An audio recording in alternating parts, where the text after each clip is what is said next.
الحمد لله رب العالمين والعاقبة للمتقين والصلاة والسلام على سيد الأنبياء والمرسلين أما بعد. محترم د نکاح طریقه صدا او د نکاح د پارا شرایط سدي. د نکاح طریقه دا چې کله د زنانه نه تپوس کیږي نو د هغې ته به 3 کسان کولیږي او 3 کسانو کې به یو کس دا وکیل وي چې ولی ورته هم ویلی کیږي، وکیل ورته هم ویلی کیږي او زمونږ په پښتو ژبه کې ورته دیني رور ویلی کیږي. دې کې به یو دیني رور وي او دا 2 کسان دا به پکې ګواهان وي.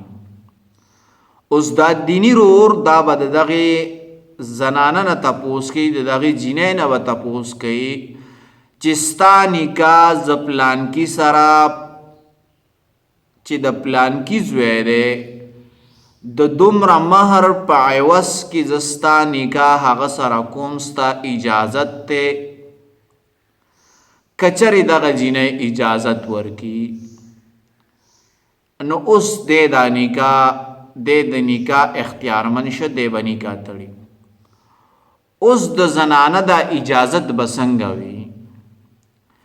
اجازت به داسې وي چې که چېرې دا په خپل خولې سره په خپلې ژبې سره دا اقرار وکړي چې آو ته زما نکاح وکړه نو دا ډېره بهتره ده.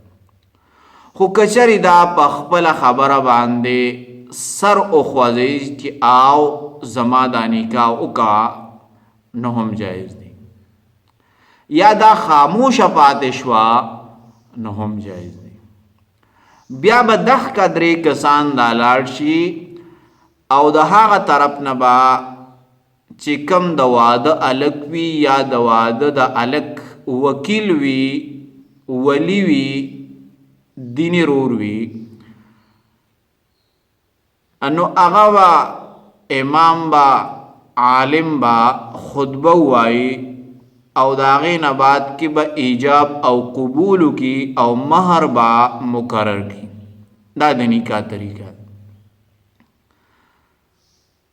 اوس مسئله دا ده که چېرته یو پلار را پاسېدو او د خپلې بالغې لورو د اجازت نه بغیر نکاح وکړو بل یو کس سره، دې ته نکاح موقوف ویل کېږي. اوس که دا جینۍ اجازت کوي چې آو زما نکاح دې پلانکي سره وشي نو دا نکاح جایز ده. خو که چېرې په دې باندې دا جینۍ خفه وي او اجازت نه ورکوي نو دا نکاح جایز نه ده. اوس یو نابالغه جینۍ ده او پلار یا نیکو د هغې نکاح وتړو په وړوکوالي کې، نابالغتوب کې، او سبا هغه بالغه شوه او راپاڅېده چې زه په دې نکاح خوشحاله نه یم نو دا نکاح نه ماتېږي، دا نکاح به قایم وي. خو که چېرې د پلار او د نیکه نه علاوه بل چا دا نکاح تړلی وي او دا بالغه شوه او وی چې زه په دې نکاح باندې خوشحاله نه یم، زه دا رد کومه، نو دا نکاح رد کولی شي. خو دا به فوراً کوي چې څنګه دې ته پته ولګي دا به فوراً کوي.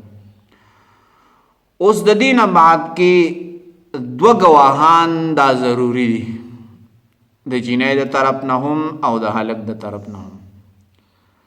اوس به دا ګواهان به په یو ټیم کې ایجاب او قبول دا به دواړه اوري، د جینۍ د طرف نه هم او د هلک د طرف نه هم به ایجاب او قبول دا اوري چې آو ما دا جینۍ درته ورکړې ده او هلک وایي چې آو ما دا قبوله کړې ده. دا د ګواهانو دپاره اورېدل دا لازم دي. دا یو څو مسائل شو، دا اوریدل دا ضروری دي. او چې کله تاسو د یو کس نکاح تړئ، چې کله تاسو امام راولئ او عالم راولئ، داغه نمخ کې تاسو ځان تیار کړئ او د زنانه نه تپوسو کوي هغې کې ګواهان وکیل دار سره برابر کوي چې کله یو عالم راشي او نکاح تړي نو هغه ته به اسانتیا وي. اکثر خلک په دې خبرو نه پوهېږي او نور خلک ورولېږي او مسله چې دی هغه ګډوډه شي. نو د دغې نه مخکې تاسو ځان په دې باندې پوهه کوئ چې کله نکاح کوئ په دې مسایلو باندې ځان پوهه کوئ. جزاکم الله.